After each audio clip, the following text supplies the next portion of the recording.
Hello friends, आज हम पढ़ने वाले हैं सुभाष चंद्र बोस के बारे में और इंडियन नेशनल आर्मी के बारे में। ठीक है, जैसे कि UPSSC के एग्ज़ाम में इसका एक टॉपिक दिया है जो कि बहुत ही इम्पॉर्टेंट है, यहाँ से क्वेश्चन आते भी हैं। देखिए, सबसे पहले मैंने सारे जितने भी टॉपिक्स हैं, जितने भी अच्छे पॉइंट्स हैं उसको नोट डाउन कर दिया है। आप उसको एक बार रिवाइज करके एक बार अपने कॉपी पे नोट डाउन कर लीजिएगा। देखिए, सुभाष चंद्र बोस के बारे में पढ़ते हैं। Subhash Chandra Bose was born in Cuttack.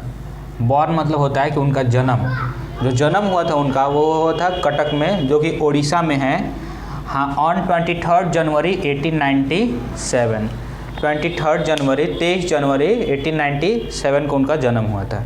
ठीक है, अब देखिए, Subhash Chandra Bose participated in civil disobedience movement.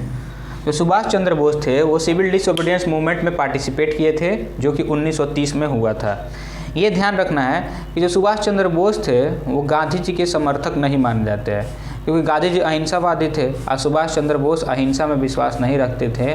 वो जिस तरह कहा जाता है ना, गरम पंथ और नरम पंथ, तो जिस तरह गांधी जी किस में थे तो नरम पंथ में थे और सुभाष चंद्र बोस गरम पंथ में थे।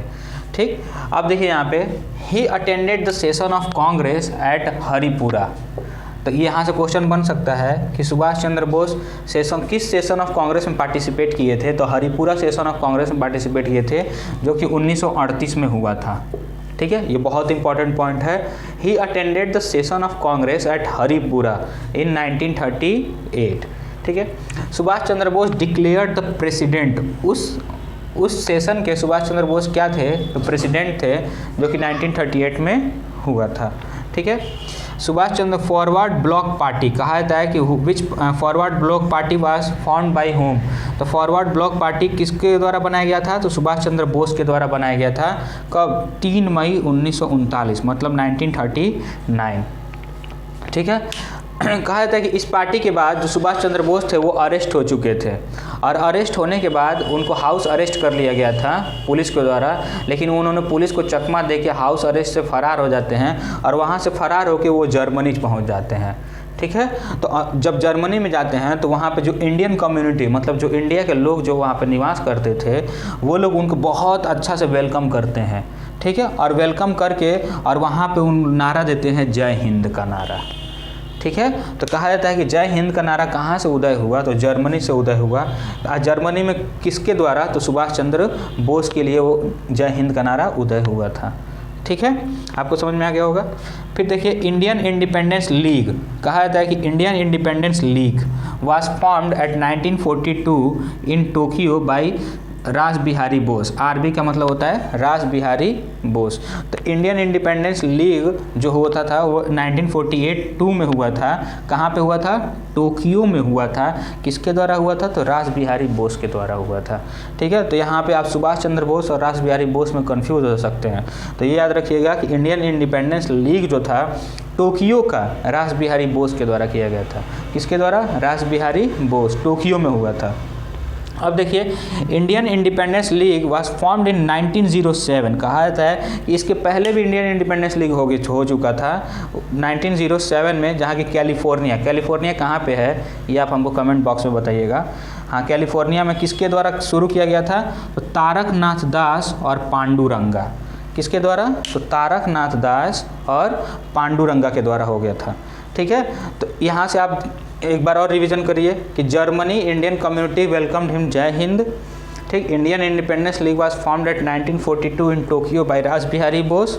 ठीक, Indian independence league was formed in 1907 by Taraknath Das and Panduranga.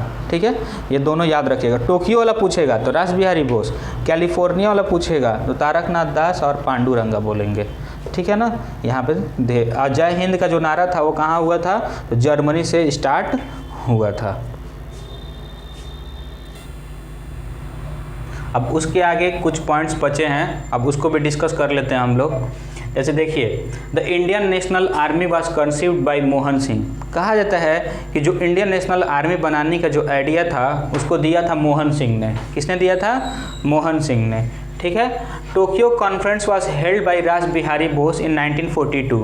कहा जाता है कि जो टोक्यो कॉन्फ्रेंस था, टोक्यो जो कि जापान का राजधानी है टोक्यो, हाँ उसका कॉन्फ्रेंस जो था वो उसको किसने हेल्ड किया था, तो रास बिहारी बोस इन 1942 में हेल्ड किया था।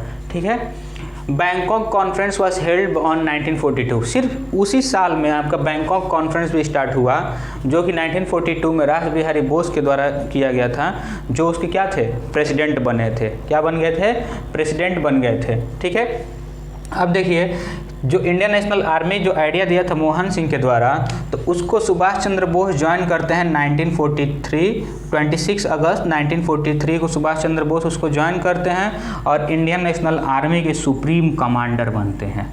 ठीक है, तो आपको कंफ्यूज नहीं होना है कि इंडियन नेशनल आर्मी का आइडिया किसने दिया था, तो मोहन सिंह ने, और सुभाष चंद्र बोस उसको ज्वाइन कब किए थे, तो 1943 में किए थे और उसका सुप्रीम कमांडर बन गए थे।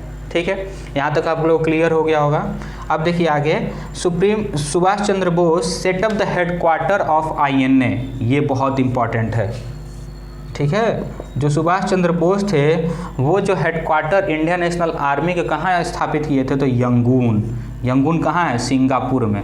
सोचिए हमारा इंडियन नेशनल आर्मी का हेडक्वार्टर यंगून सिंगापुर में था, तो यहाँ से बहुत बच्चे मिस्टेक कर सकते हैं। ठीक है, तो यंगून सिंगापुर में सुभाष चंद्र बोस ने इंडियन नेशनल आर्मी का हेडक्वार्टर को स्थापना किया था। Subhash Chandra Bose made the Rani Jhansi regiment. Subhash Chandra Bose ने क्या किया था कि रानी झांसी रेजिमेंट बनाया लड़कियों के लिए, हाँ, जिसमें सिर्फ लड़कियां रहती थी। किसको, उसको नेतृत्व किसको दे दिया था, तो डॉक्टर लक्ष्मी स्वामीनाथन को। डॉक्टर लक्ष्मी स्वामीनाथन को उसका नेतृत्व करने के लिए दे दिया था। तो यहाँ पर क्वेश्चन आपको फंसा सकता है, जैसे कि who started the Rani Jhansi regiment, Subhash Chandra Bose, लेकिन उसका रेजिमेंट को लीड कौन कर रहा था, तो डॉक्टर लक्ष्मी स्वामीनाथन। ठीक है, कोई दिक्कत यहाँ तक। अब देखिए Subhash Chandra Bose renamed the Andaman and Nicobar island. कहा जाता है कि सुभाष चंद्र बोस जो अंडमान निकोबार आइलैंड को शहीद और स्वराज आइलैंड नाम दिया था। क्या नाम दिया था, शहीद एंड स्वराज आइलैंड नाम दिया था। ठीक है, ही गेव स्लोगन, उन्होंने 2 स्लोगन दिया था, एक जय हिंद दिया था। जय हिंद कहाँ दिया था, तो जर्मनी में। जर्मनी द्वारा जब सुभाष चंद्र बोस जर्मनी गए तो वहाँ पे इंडियन जो लोग थे उनको वेलकम करने के लिए जय हिंद बोले। और एक दिया था दिल्ली चलो। दिल्ली चलो भी नारा किसने दिया था, तो सुभाष चंद्र बोस ने दिया था। अब यहाँ से क्वेश्चन पूछता है सुभाष चंद्र बोस के गुरु कौन थे, तो चित्तरंजन दास थे। सुभाष चंद्र बोस के गुरु कौन थे, चित्तरंजन दास थे। अब हमको आप ये बताइए कमेंट में कि सुभाष चंद्र बोस की मृत्यु कब हुई थी और किस कारण हुई थी, कैसे हुई थी उनकी मृत्यु और किस सन में हुई थी, आप ये हमको कमेंट बॉक्स में बताइएगा। ठीक है, एक से दो बार आप रिवाइज कर लेंगे, ये आपका टॉपिक तैयार हो जाएगा। ठीक है, आगे भी टॉपिक्स को हम स्टार्ट करेंगे, तो इसलिए अगर पसंद आता है आपको तो थोड़ा सा सपोर्ट करिए, सब्सक्राइब करिए चैनल को। Okay, thank you.